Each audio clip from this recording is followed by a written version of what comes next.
શેનું શાક બનાવું? લાવ ને મમ્મીને પૂછી લઉં. મમ્મી શેનું શાક બનાવું? અરે ફ્રીજમાં જે શાક પડ્યા હોય બનાવી નાખ ને, એમાં મને શું પૂછવાનું હોય તારે વળી. મમ્મી ફ્લાવર ને કોબી ટીંડોળા ને એવું શાક તો તમે મને બનાવવાનું કહેતા જ નથી. કાલે જ મેં ટીંડોળાનું શાક બનાવ્યું હતું. તો એક કામ કરને, જે કાલે દેશમાંથી સરસ મજાના રીંગણા આવ્યા છે ને કેટલા સરસ નાના નાના ને કુણા કુણા છે. દેશી રીંગણનું શાક બહુ મીઠું થશે. ભરેલા રીંગણનું શાક બનાવી. છી, ભરેલા રીંગણનું શાક?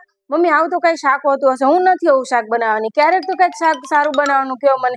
જ્યારે હોય ત્યારે દૂધી રીંગણ ફ્લાવર ને બસ એવું શાક બનાવવાનું કહો છો. ક્યાંક વાર પ્રસંગે સારા પ્રસંગે કઈક સારું બનાવવાનું કહો તમે મને. હું એવું શાક નથી બનાવવાની. અરે બેટા, આપણે મન દઈને બનાવીએ ને તો બધું સ્વાદિષ્ટ જ બને. શાક તો ગમે તે બનાવ, આપણે તો બસ પેટ ભરવાનું કામ હોય. જો પેટ ભરાવાનું જ કામ હોય તો મને શું લેવા મહેનત કરા છો, રસોઈ બનાવડો છો? તો પાણી પીને જ પેટ ભરી લેવાય. એકલી શું બોલ બોલ કરે છે? અહીંયા મારી પાસે આવીને બોલ.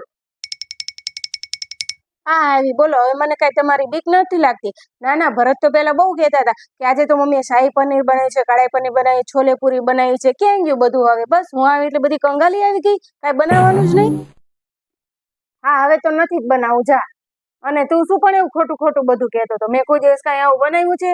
અત્યારની છોકરીનો તો બસ લીલા શાકભાજી કોઈ ખાવા જ નથી. લીલા શાકભાજી આપણા શરીર માટે કેટલા ઉપયોગી છે. બસ નકરું બહારનું જ ખાવું છે. એને પપ્પાને ઘરે તો ભલે છાશ રોટલી ને લસણ વાળી ચટણી ખાઈને પડી રહેતી હોય. અહીં આવીને જ બધું ખાવું છે. બસ પૂછી જાઓ તમારા છોકરાને, ત્યાં કેટલું બધું સરસ સરસ બનાવે છે જમવાનું. અહીં તો બધું બંધ જ થઈ ગયું છે. આવ મારી છોકરીને ફોન કરું, યા જવાની હતી ને. હા વાંધો નહીં, આવો ચલો. હા હા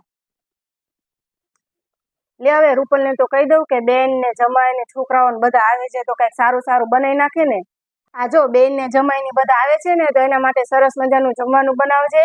અને હા જો છોકરાઓ માટે સરસ મજાનો નાસ્તો બનાવીને રાખજે. મમ્મી તમને ખબર છે ને, મેં રીંગણનું શાક બનાવી નાખ્યું છે. જો બેન ની આવે છે ને તો કા પાઉંભાજી બનાવ, ઢોસા બનાવ, ઈડલી બનાવ, એવું કઈક બનાવ ને. પાઉંભાજી બનાવવા માટે તો છે ને બધા શાકભાજી જોઈએ, ચીઝ બટર બધું જ જોઈએ. અને તમારા છોકરાને તો ચીઝ ને બટર થી તો જાડા થઈ જાય છે. શાકભાજી કેટલા મોંઘા છે. તો મેં શાક બનાવી નાખ્યું છે.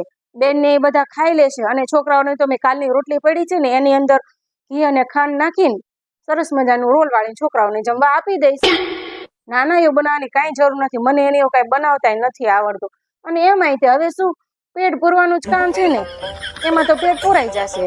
હા પેટ ભરવાનું જ કામ છે. શાક રોટલી ખાઓ કે સારું સારું ખાઓ, એમાં શું હવે ખાઈને પેટ પૂરી લેવાય. નાના બેન ની આવશે ને તો બધું ખાઈ લેશે. આપણે બનાવવાની કાંઈ જરૂર નથી. હું બનાવી નાખી, છોકરાઓને આપી દઈશ જમવા. હા હેલો મિત્રો, આ મારો વિડીયો જસ્ટ કોમેડી માટે જ હતો. જો તમને મારો વિડીયો ગમ્યો હોય તો લાઈક કરજો, શેર કરજો અને સબસ્ક્રાઈબ કરજો.